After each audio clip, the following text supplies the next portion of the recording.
bienvenue aujourd'hui. Nous sommes sur cette 307, un litre 6 HDI, donc phase 2, et elle nous a été déposée parce que c'est pour faire un bilan mécanique. Suite au Covid, le véhicule il a été arrêté pendant très longtemps, il n'a pas été servi. Et juste avant l'arrêt du Covid, ce véhicule avait été acheté donc chez un professionnel.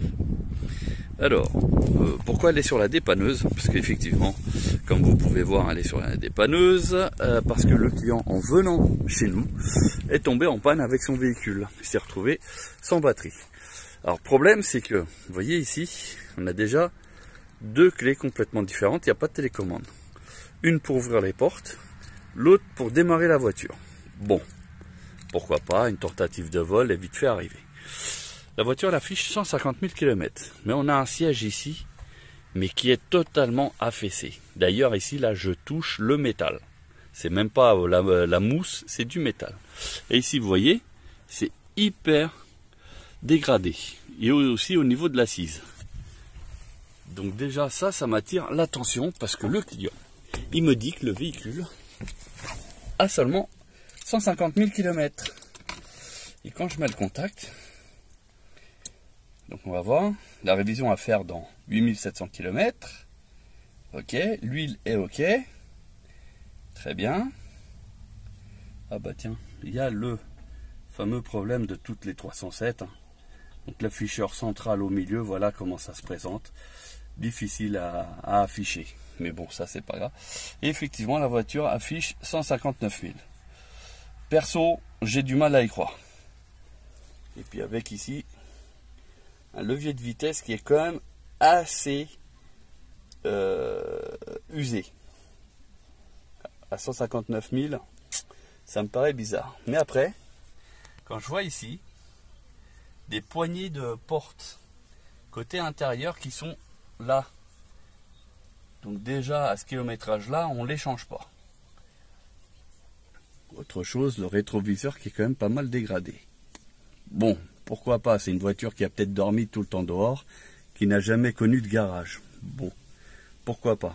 Maintenant, on va voir au niveau, donc voilà l'intérieur, et on va voir au niveau compartiment moteur. Je fais une petite pause pour ouvrir et vous présenter le moteur. Alors, niveau compartiment moteur, on y est. Déjà ici, il manque le cache de la batterie, qui d'ailleurs n'est même pas fixé. Si on voit, il y a le trou. Donc la batterie, regardez. Donc, déjà c'est pas bon. Bon, c'est pas grave, on va pas s'éterniser là-dessus. Chose beaucoup plus grave, comme vous pouvez voir, on a de l'humidité au niveau des injecteurs. Et c'est très très humide, voire même au fond, vous voyez. Donc ça c'est la maladie des injecteurs sur les moteurs 1.6 litre HDI, donc les joints d'injecteurs qui explosent. Et du coup provoquent une fuite et dégradent la qualité d'huile qui au final vont dégrader le turbo. Voilà. Je vois que le joint du turbo ici il a déjà été changé. On a ici le joint du collecteur qui est complètement hors d'usage parce qu'il y a une fuite aussi au niveau de l'extérieur. On voit très bien. Voilà. Au niveau du liquide de refroidissement, il est bon, c'est du rose. Bon, de ce côté-là, il n'y a pas de souci. Il a l'air de bonne qualité, donc je pense que c'est bon. Par contre, vous aurez bien remarqué qu'on a une courroie ici. Vous voyez? Et en fait, la courroie, elle s'est tout simplement retirée du moteur. Donc, vous voyez là, les poulies, elles sont libres.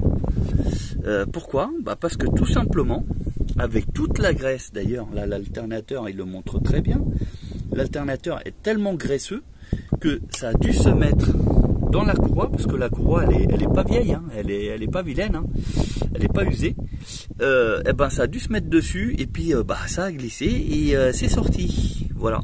Donc ça c'est une explication. Bah là on voit que bah, ça coule, hein, ça ruisselle, carrément.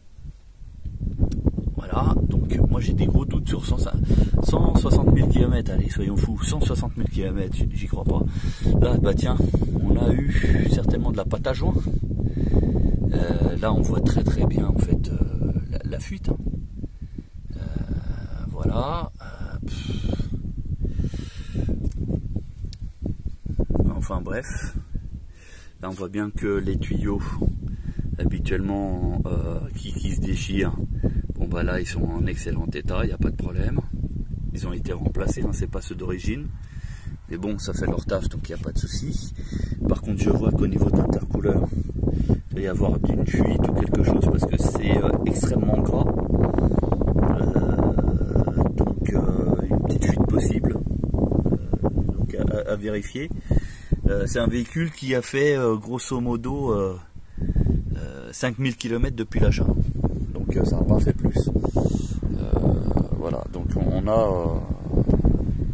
on a ça. Donc moi j'ai des doutes. On va contrôler donc avec Istovec déjà dans un premier temps, savoir ce qu'il en est. Donc on a bien des traces, hein, comme quoi le moteur il a pas servi, la voiture n'a pas servi. Hein. On a des feuillages, hein, de stockage, hein, un peu partout. La voiture décide de ce côté-là d'ailleurs, elle est presque verte, donc elle a vraiment pas servi. Contrôle technique d'ailleurs qui est périmé.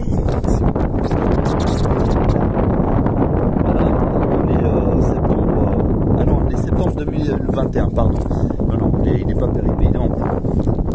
Ok, mais qui sera périmé dans à peu près 6 mois. Voilà, donc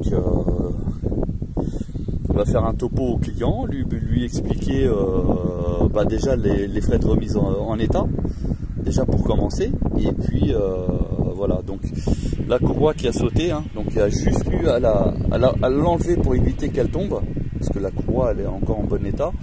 On va essayer de faire un petit nettoyage ou quelque chose, sauf si vraiment il y a un problème réel sur le véhicule. À ce moment là on ne touchera même pas au véhicule et puis le client il verra ce qu'il fera. Voilà, parce que j'ai des gros doutes sur le kilométrage. Vu l'état du véhicule, j'ai des doutes, mais bon, après on peut se tromper, il n'y a pas de souci. Et puis si vraiment je me trompe, on fait avec Istovec déjà dans un premier temps, et puis après si sur Istovec il n'y a aucune information, là on branchera la valise diagnostique qui nous sortira en fait le kilométrage des ensembles des calculateurs électroniques du véhicule, et qui nous dira si effectivement le kilométrage il est réel ou pas, si il coïncide entre elles-mêmes. Et voilà, donc à suivre, on va faire l'Istovec. Donc avant de faire l'Istovec, on va faire quand même le tour général vue rapide. Donc ici au niveau des freins, donc on voit bien que la voiture n'a pas roulé, hein, il y a de la rouille, il n'y a pas de souci. L'usure des disques, en fait les plaquettes paraissent plus courtes que les disques, ne sont pas assez larges, parce qu'on voit que les anciennes plaquettes, elles allaient jusqu'ici, vous voyez. Et là, les nouvelles plaquettes, elles freinent que jusqu'à là. Bon, par contre, ici, il n'y a même pas de rebord. Bon, c'est pas grave, ce qui compte, c'est que ça freine, mais là, par contre, ça freine beaucoup moins que les plaquettes d'origine qui allaient pratiquement jusqu'au bout. Donc ça, c'est à savoir. Ça veut dire que là, c'est des plaquettes premier prix, et du coup, on peut pas tout avoir, hein. Le premier prix, la qualité de freinage d'un premier prix. Au niveau des amortisseurs, donc ça a l'air d'être bon, hein, et au niveau des pneumatiques, qui sont corrects. Voilà, ils sont pas neufs, mais on est encore loin du témoin d'usure, donc pas de souci de ce côté-là. Il n'y a pas d'usure prononcée non plus côté intérieur ou extérieur. Donc on regarde de l'autre côté. Alors au niveau des freins arrière, donc là par contre, pareil, hein, ça montre bien. En plus on a de l'herbe carrément là au niveau de la jante, comme quoi ils ont tondu l'herbe à côté de la voiture. Donc là on a des plaquettes qui elles sont bonnes. Elles ont on voit bien qu'il y a même des traces pratiquement jusqu'en haut, il y a un petit rebord. Bon, normalement, prochaine intervention, remplacement des disques et plaquettes à l'arrière, ce sera d'office. Au niveau des pneus arrière, ils sont en meilleur état que ceux de devant. Donc je pense qu'ils ont été changés au moment de la vente, parce qu'ils sont vraiment dans un très très bon état. Au niveau en dessous de châssis, donc l'échappement qui est en bon état.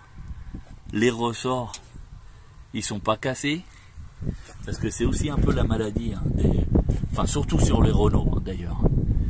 Voilà, a priori, on a cet amortisseur là qui est un peu gras. Donc ce qui veut dire qu'il au contrôle technique il est HS tout simplement. Voilà, sinon globalement par en dessous ça a l'air d'être sain, propre. On fait le tour de l'autre côté.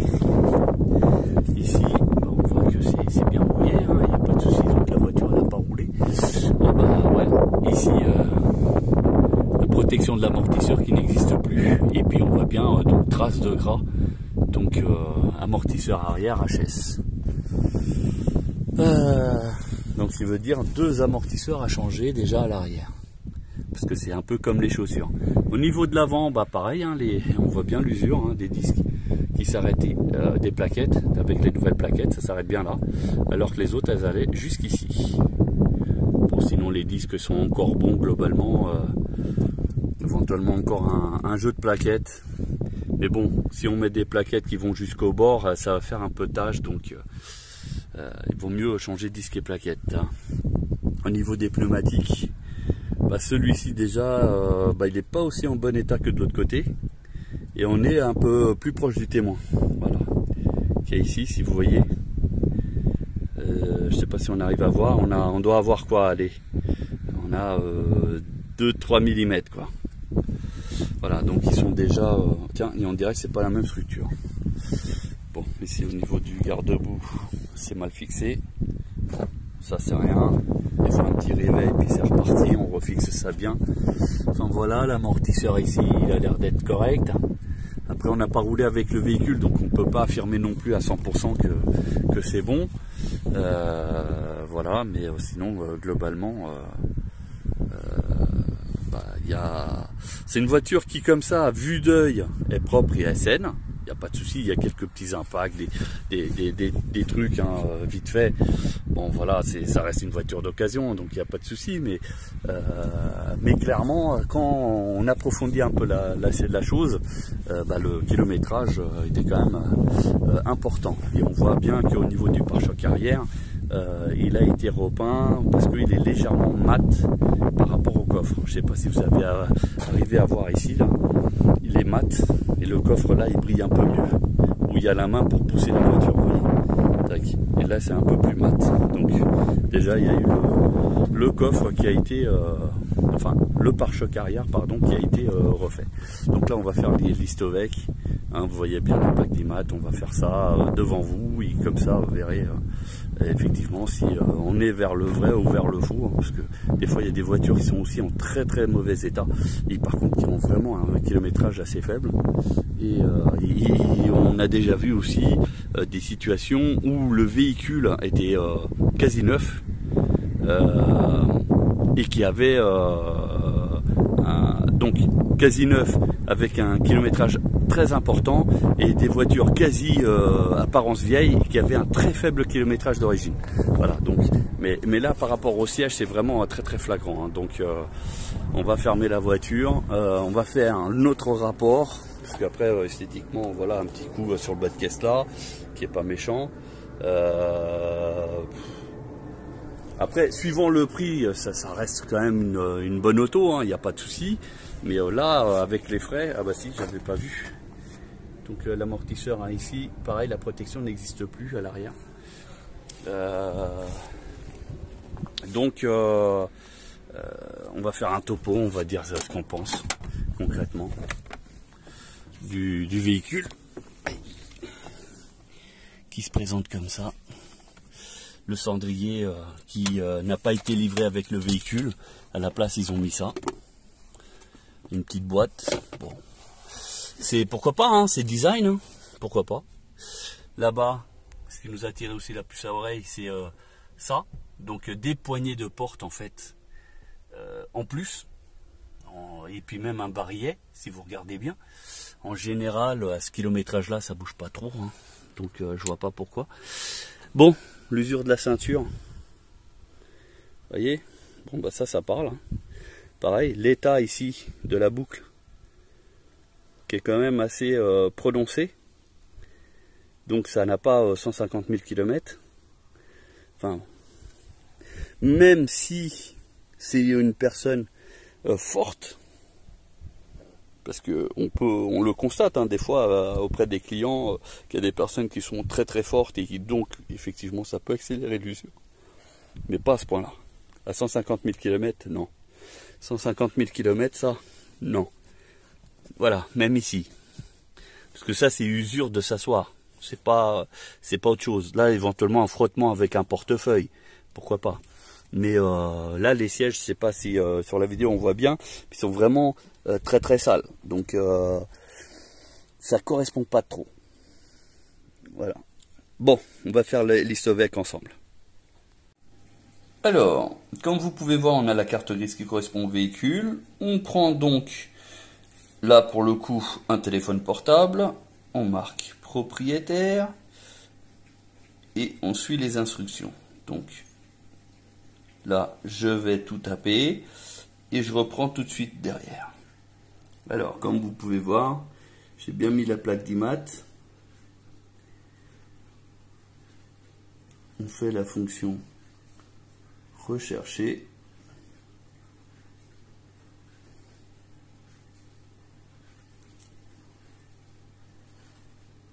Donc, la synthèse. Attendez, on va faire ça. On va essayer de vous mettre ça. Donc, il s'agit bien d'une 307, 6 chevaux. Première immatriculation 26905. Et rien à signaler au niveau du gage et opposition. Ok, donc déjà, ça c'est déjà pas mal. Après ici, on a pas mal de choses, hein, les informations de la voiture, voilà, donc tout ça, je vous le passe très rapide. Ça, c'est les informations sur le véhicule en lui-même. Donc, c'est plus pour comparer avec la carte grise que vous avez en main pour savoir si ça correspond. Titre et titulaire, donc ici, on voit bien que la carte grise, elle date du 18/2/2020. Donc, tout de suite après, il y a le confinement. Hein, et la première immatriculation, elle est là. Et le dernière identité, donc, on a les initiales et le code postal. Mais ça s'arrête là. Parce que normalement, vous devez les avoir pour pouvoir aller justement sur le site. Donc ici, il n'y a aucune opposition, soi-disant, c'est pas un duplicata, c'est bien l'original, elle n'a pas été déclarée perdue, volée. Le véhicule n'a jamais été déclaré volé, enfin bref, donc il n'y a aucune opposition pour la vente, donc ça c'est une chose. Les opérations, donc l'historique, donc ici, c'est, vous avez en fait toutes les dates des propriétaires du véhicule. Donc le premier propriétaire l'a gardé 5 ans à peu près, hein, 2005 jusqu'à 2010. Après ça a été racheté par un professionnel qui lui l'a vendu à un autre professionnel, vous voyez, qui le professionnel l'a vendu à un particulier, parce que là on voit bien un changement de titulaire. Le particulier qui l'a lui revendu aussi. Il y a eu un autre professionnel qui l'a repris, qui l'a revendu à un autre professionnel, enfin voilà, il y a eu pas mal de changements là-dessus. Bon, après, peu importe. Les contrôles techniques, donc 147 000, 134 000 avant. Oh, bah tiens, 2016, 276 000 km. Là par contre, vous voyez, donc en 2010, donc 5 ans après, elle avait déjà 139 000 km. 10 ans après, sachant que le client l'a acheté encore 10 ans encore après, hein, et elle affiche que 147 000 km. Voilà, donc ça par contre, quelque chose de... alors, à savoir que c'est ici et ici qu'il y a un gros... déjà, il y a une grosse différence ici. Alors, qu'est-ce que ça peut être? Tout simplement que ici, parce qu'il y a eu 2 ans, 2 ans à peu près 70 000 km. Bon, je ne vais pas dire que techniquement c'est pas réalisable, mais c'est quelqu'un qui est commercial ou quelque chose dans ce genre-là. Parce que mine de rien, c'est beaucoup de kilomètres. Hein. On est sur un fort kilométrage. Donc qu'est-ce qu'il y a peut se passer aussi? C'est tout simplement le remplacement d'un BSI ou d'un calculateur ou même du compteur. Voilà, et qui affiche automatiquement le kilométrage le plus élevé. Voilà, il n'affiche plus forcément le kilométrage du véhicule. Donc, ça peut expliquer. Donc, il n'y a pas forcément une arnaque ou une tentative d'arnaque. Hein, c'est pas forcément ça. Et puis ici, donc après 276 000 en 2016, et après en 2017 134 000, est-ce que la personne a voulu remettre le kilométrage d'origine? Mais là j'ai un petit peu des doutes parce qu'elle avait 139 000 et pas 134 000. Donc, est-ce que la voiture là, elle faisait vraiment très peu de kilomètres? Du coup, la personne, ça l'embêtait d'avoir un kilométrage plus fort que la réalité? Pourquoi pas? Mais à ce moment-là, ici, on n'aurait pas 134. Voilà. Et 2017 à 2020, vous voyez, elle n'a pas beaucoup roulé parce que on passe seulement à 147. Donc, on va dire 15 000 en 2 ans. Non, en 3 même. Parce que 2017 à 2020. Donc, ça me paraît pas énorme. Mais bon. Voilà, donc déjà ce que je vous disais, le kilométrage ne correspondait pas trop. Après là, si on additionne un peu le tout, c'est un véhicule qui aurait donc 76, si on cumule les kilométrages intermédiaires, etc., on est plus proche on aurait même dépassé les 300 000 km. Et à ce moment-là, le siège conducteur, effectivement, correspondrait à cette usure. Bon. Kilométrage, vous allez vite comprendre par un graphique, hein, pour ceux qui n'ont pas pigé. Voilà, et c'est à retrouver là, et d'un coup, pouf, ça a baissé. Pour après remonter tout doucement. Là, ici, on voit bien un pic. Le point rouge, hein, c'est tout simplement qu'il y a une contre-visite. Et quand c'est vert, c'est contrôle technique, OK d'office. Voilà. Certificat de scission administrative, donc du coup on peut sortir certificat de non-gage parce qu'il n'y a rien qui interdit la vente du véhicule. Mais cependant, Istovec, donc vous voyez ici là, Istovec aurait déjà pu être mis en place depuis le début du contrôle technique, alors qu'ils l'ont mis seulement en place depuis 2020. Il faut savoir qu'il y a certains véhicules qui ne sont pas vérifiables encore. Par exemple, tout ce qui est véhicule étranger, en général, impossible de savoir le kilométrage, etc. Donc là, on est obligé de brancher la valise diagnostic et de faire une recherche. Donc ça, c'est une prestation qu'on fournit aux clients, il n'y a pas de souci. Là, notamment, s'il n'y avait pas toutes ces informations-là, techniquement, on aurait été chercher donc la valise diagnostic et puis on aurait cherché si le kilométrage correspondait. Là, on voit que c'est flagrant, donc il n'y a pas besoin de perdre du temps avec la valise diag. Hein, et surtout que là, c'est une prestation qui nous a pas été clairement demandée, donc on va pas non plus perdre du temps là-dessus. Mais voilà, là, c'est un outil qui est dessus. Alors, attention, parce que comme je vous l'ai dit tout à l'heure, il se peut tout simplement qu'il y ait une pièce électronique qui a été remplacée par une version d'occasion. Et si la version d'occasion a un kilométrage beaucoup plus important, automatiquement c'est ce kilométrage-là qui va s'afficher. Donc ne voyez pas systématiquement comme quoi il y a une arnaque ou autre, parce que parfois vous avez l'explication, et surtout si elle est accompagnée d'une facture. Hein, ou alors d'un justificatif d'une intervention d'un garage, par exemple, qui a remplacé des pièces à la demande du client qui, éventuellement, a fourni. C'est des choses aussi qui nous sont arrivées. Le client voulait absolument le remplacement d'une pièce, par exemple le bloc ABS, qui est une pièce qui est très coûteuse en neuf. Du coup, prennent une pièce à la casse et nous demandent de le remplacer. Donc, nous, on le mentionne bien sur la facture, pièce fournie par le client. Voilà. Après, il est vrai que on n'a pas forcément vérifié le compteur. S'il y a eu vraiment un gros changement, enfin s'il y a eu un petit, on l'a pas forcément remarqué. S'il y a eu un gros changement, bon, en général, on le note sur la facture aussi. Voilà, mais tout ce qui est calculateur ABS, airbag, boîte automatique, BSI moteur, enfin tous ces organes-là peuvent varier le kilométrage. Voilà, donc il faut le savoir. Donc criez pas au loup tout de suite. Donc si vous avez un dysfonctionnement tel que celui-là, appelez votre garagiste dans un premier temps en expliquant la situation. Il a peut-être une réponse à ce problème, et dans le cas où il n'y en a pas, après trouver un arrangement à l'amiable. Voilà.